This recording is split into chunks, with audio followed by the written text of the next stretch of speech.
Okay, we're going to talk about problem 140 from the homework, which asks about the derivative of the square root of x. Now they give you the derivative and they say it's equal to 1 over 2 root x. I'm just going to show you how they get it.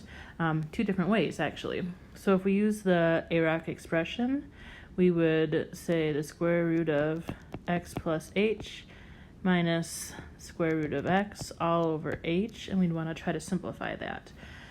It's not totally obvious how we'd simplify it, but one method we can use is to multiply by the conjugate.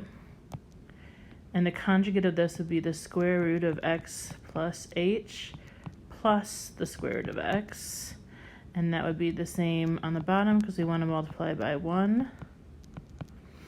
And when we do that, we are doing the opposite of the difference of squares. So we have two perfect square roots multiplied together, so that means that we would get on the top the square root of x plus h squared minus the square root of x squared.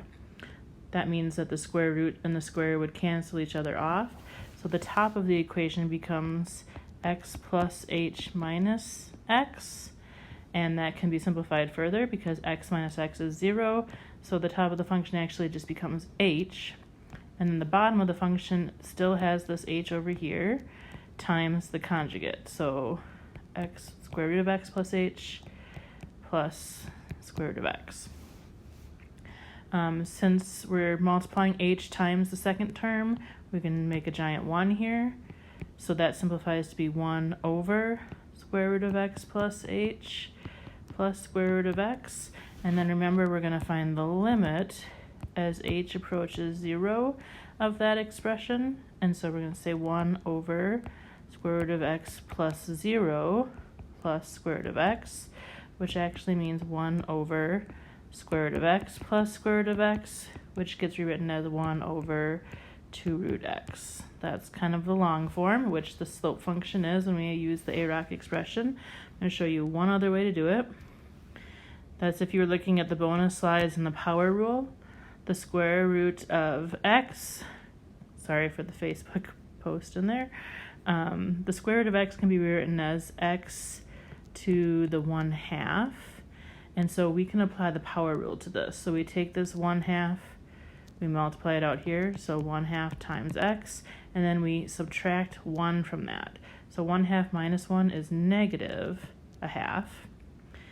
And so if we're thinking just about this x to the negative 1/2, we can rewrite that as 1/2 times 1 over x to the 1/2. And x to the 1/2 is the same as the square root of x, so 1 times 1 is 1, 2 times the square root of x looks like this, if I could write my x correctly. So two different ways that you could get that derivative if you needed to. And then I think the next question just says, if you have 10 times the square root of x, how would that change it?